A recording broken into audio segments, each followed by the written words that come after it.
Hello बच्चों। तो आज हम लोग इस वीडियो में स्टडी करेंगे सॉल्यूशन चैप्टर का नेक्स्ट टॉपिक, जिसमें हम लोगों ने प्रीवियस वीडियो में देखा था कंसंट्रेशन टर्म्स। ठीक है, तो आज हम लोग स्टडी करेंगे volume percentage V by V। ठीक है बच्चों, मेरा नाम कृष्णा कुमार है और आप देख रहे हो साइंस पाठशाला यूट्यूब चैनल। ठीक है बच्चों, तो हम लोग देख रहे हैं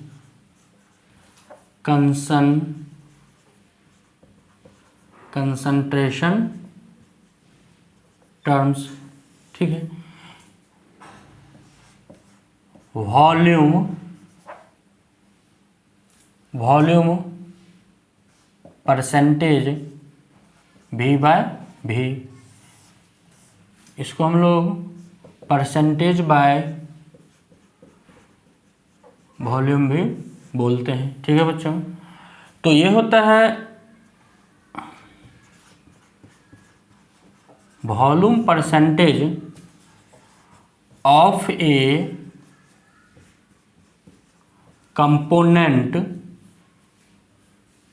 किसी भी कंपोनेंट का वॉल्यूम परसेंटेज अगर हम लोग को कैलकुलेट करना है तो हम लोग उसमें volume of the component upon total volume of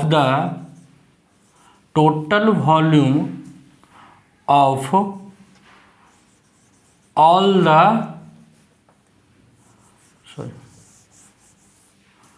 total volume of the solution into 100 से मल्टीप्लाई कर देंगे। ठीक है बच्चों, तो volume percentage V by V, ये उसको हम लोग क्या बोलते हैं, परसेंटेज बाय वॉल्यूम। अगर हम लोग को कैलकुलेट करना है किसी भी सॉल्यूशन में किसी भी कंपोनेंट का, या तो सॉलिड या सॉल्वेंट का, तो हम लोग उसको वॉल्यूम ऑफ द कंपोनेंट, जिस कंपोनेंट का वॉल्यूम परसेंटेज कैलकुलेट करना है उसके वॉल्यूम ऑफ द कंपोनेंट को डिवाइड कर देंगे total volume of the solution से, और 100 से क्या कर देंगे इसको बच्चों, मल्टीप्लाई कर देंगे। ठीक है, तो ये जो वॉल्यूम परसेंटेज होता है, जैसे मान लो कि अगर कोई सॉल्यूशन दिया हुआ है 10% solution of ethanol in water by volume. ठीक है, तो इसका मतलब क्या हुआ बच्चों, इसका मतलब हुआ कि 10 ml of ethanol in 100 ml of the solution। 10 ml of ethanol है ना, प्रेजेंट इन या dissolve in 100 ml of the solution. इसका मतलब ये हुआ कि बाय वॉल्यूम अगर यहाँ पर मेंशन है, इसका मीन्स ये हुआ कि 10 ml of ethanol dissolve in कितना, 100 ml ऑफ सॉल्यूशन। ठीक है, तो इसको हम लोग क्या बोलते हैं, volume percentage V by V। ठीक है, नेक्स्ट है मास बाय वॉल्यूम परसेंटेज। ठीक है, मास बाय वॉल्यूम परसेंटेज, तो इसका मतलब ये होता है कि mass of the solute present in 100 ml of the solution. ठीक है बच्चों, मास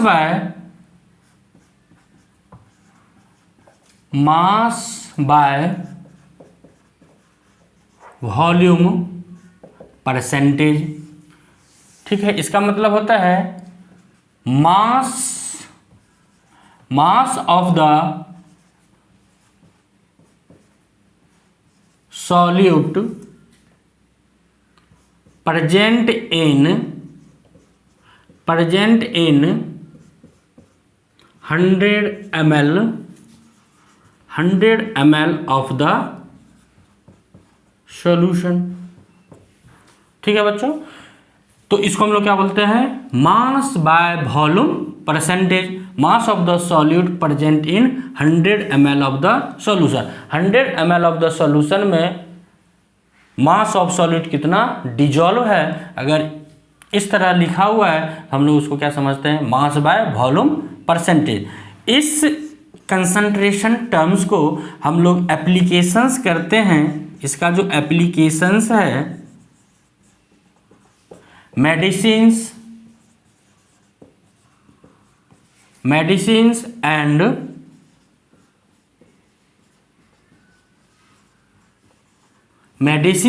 फार्मेसी में इसको हम लोग generally mass by volume percentage को यूज किया जाता है। ठीक है बच्चों, नेक्स्ट जो कंसंट्रेशन टर्म है पार्ट्स पर मिलियन, ये परसेंटेज का 3 था।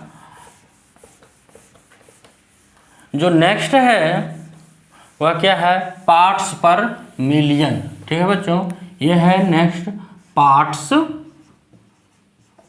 पर मिलियन है ना, इसको हम लोग शॉर्ट में क्या बोलते हैं, ppm, पार्ट्स पर मिलियन। देखो बच्चों, इस क्वांटिटी को, ठीक है, हम लोग तब यूज करते हैं जब किसी सॉल्यूशन में सॉल्यूट का जो क्वांटिटी है बहुत कम होता है, ट्रेस अमाउंट में होता है, मींस बहुत कम होता है किसी भी सॉल्यूशन में अमाउंट ऑफ द सॉल्यूट, तब हम लोग इस कंसंट्रेशन टर्म्स को यूज करते हैं। ठीक है, तो इट इज यूज्ड है ना, when amount of the solute is very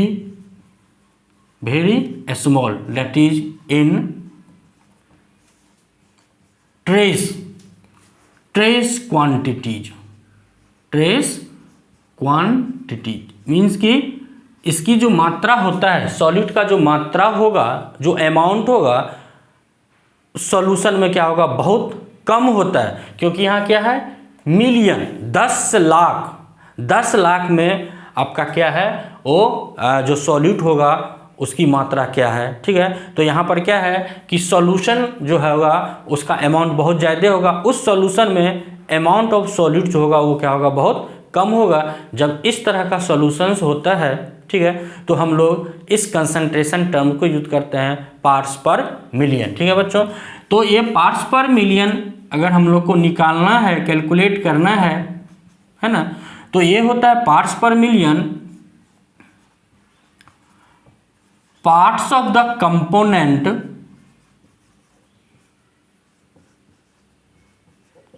upon number of parts of the component upon total number of parts of all the components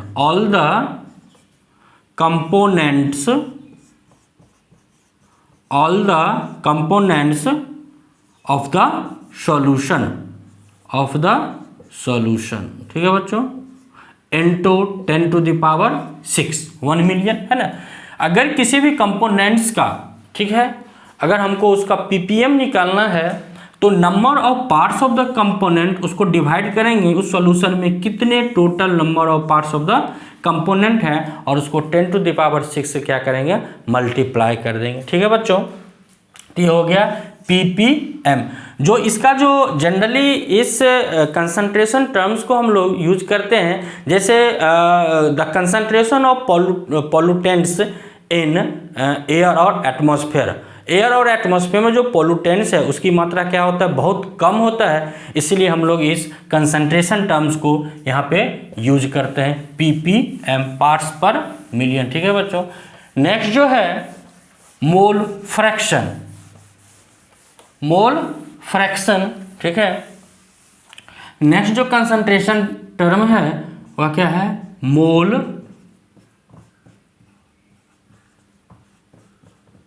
mole fraction, it is denoted by symbol chi. ठीक है, तो यहाँ पर mole fraction क्या होता है? Mole fraction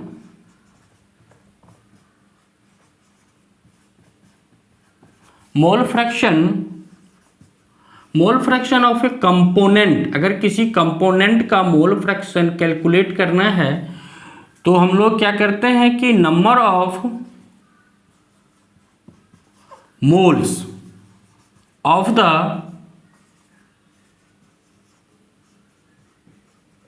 component upon total number of moles of all the component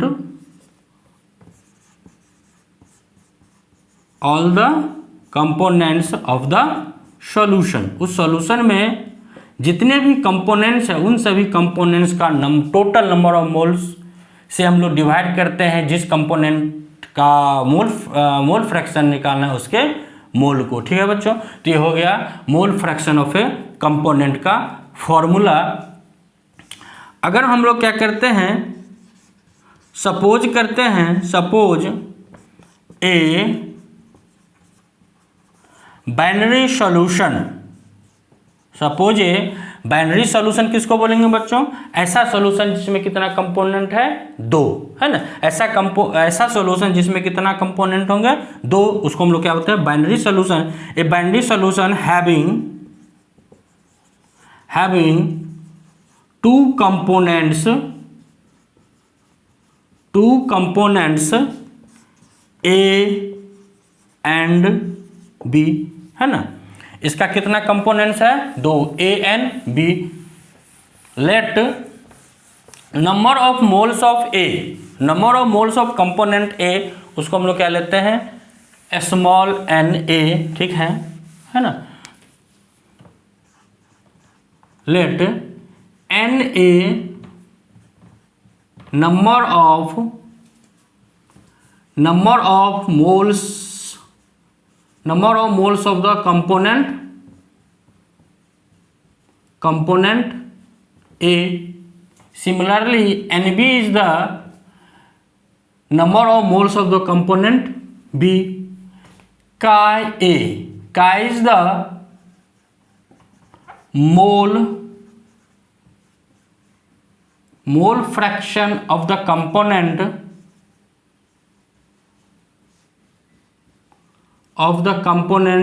A. Similarly, chi B is the mole fraction of the component B. ठीक है बच्चों, उस सॉल्यूशन में जो total number of moles of the component A and B, A और B का जो total number of moles होगा equal to Na plus Nb। Mole fraction of A is equal to number of moles of A divided by total number of moles of the component A and B, means Na plus Nb। This is the mole fraction of A का ये क्या हो गया? Formula हो गया। Similarly mole fraction of B अगर calculate करना हो तो number of moles of component B divided by total number of moles of the component A and B, means Na plus Nb।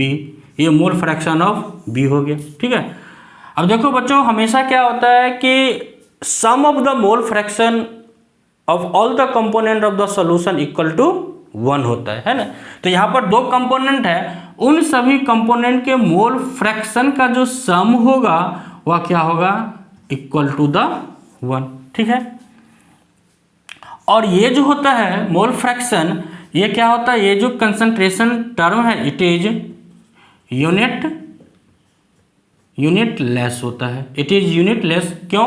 क्योंकि ये मोल्स का क्या है? रेशियो है। ठीक है, इसलिए वो कैंसिल हो जाएगा, इसलिए क्या यह मोल फ्रैक्शन एक यूनिट लेस कंसंट्रेशन टर्म है। अगर मान लो कि कोई सॉल्यूशन है जो आई नंबर ऑफ कंपोनेंट्स उसमें है ना, आई नंबर ऑफ कंपोनेंट्स है, अगर उस आई नंबर ऑफ कंपोनेंट्स का मोल फ्रैक्शन हम लोग को कैलकुलेट करना हो, सपोज करो फॉर ए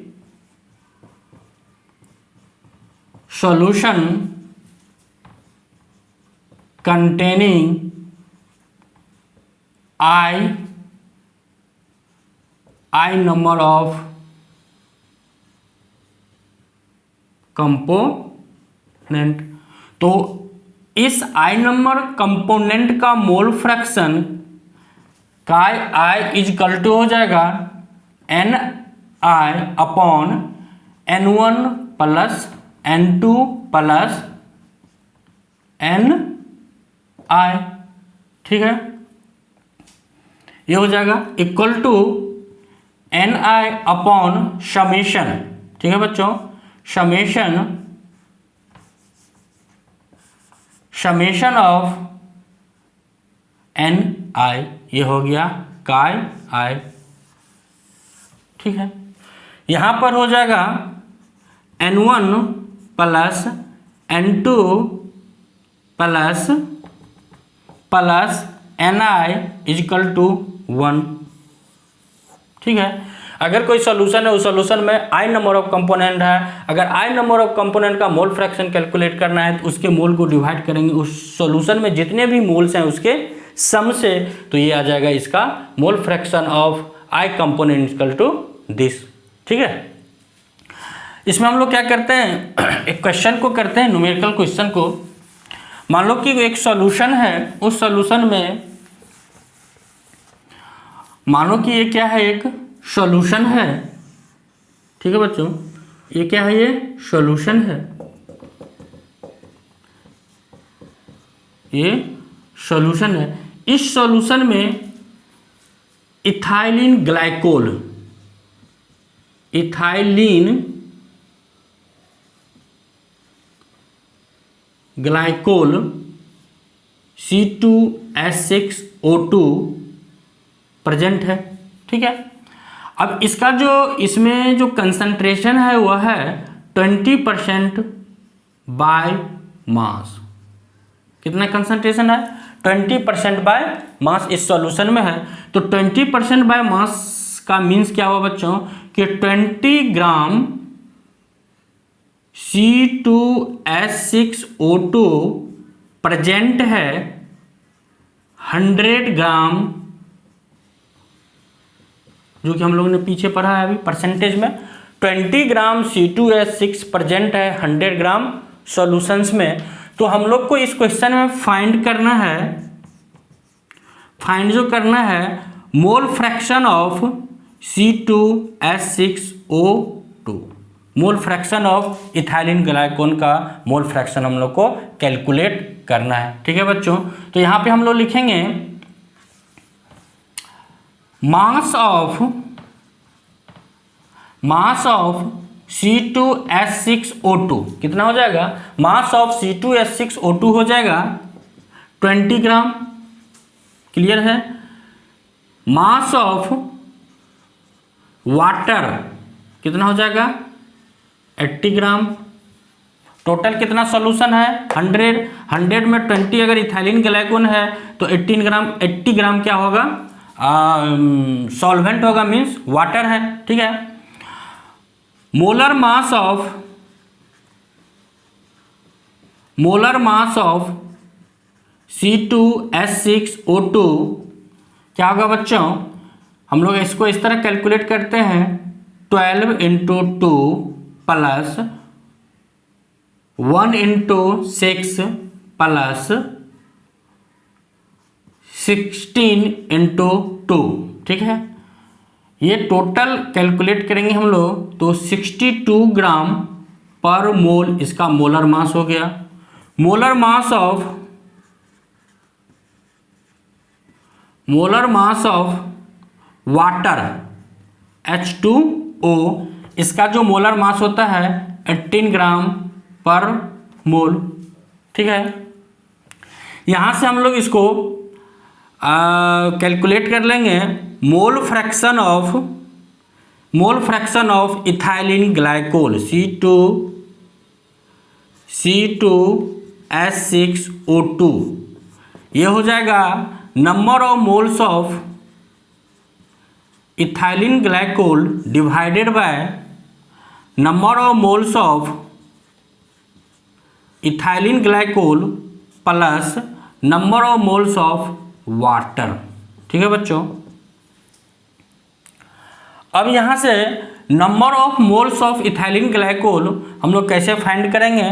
तो number of moles of ethylene glycol, number of moles of C2H6O2 given mass को डिवाइड करेंगे इसके मोलर मास से।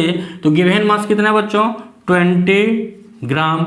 मोलर मास कितना है? 62 ग्राम पर मोल। ठीक है, यहाँ पर जो वैल्यू आएगा, ठीक है, ये क्या आएगा? ग्राम ग्राम कैंसिल हो जाएगा तो ये वैल्यू आएगा मोल। ठीक है बच्चों, उसी तरह number of moles of water, number of moles of water कितना हो जाएगा? 80 ग्राम डिवाइडेड करेंगे इसके मोलर मास से 18 ग्राम पर मोल, तो ये जो वैल्यू आएगा यहाँ पर क्या आएगा? मोल में। ठीक है, अब इसके नंबर ऑफ मोल्स को डिवाइड कर देंगे इसके नंबर ऑफ मोल से, तो 20 ग्राम अपॉन 62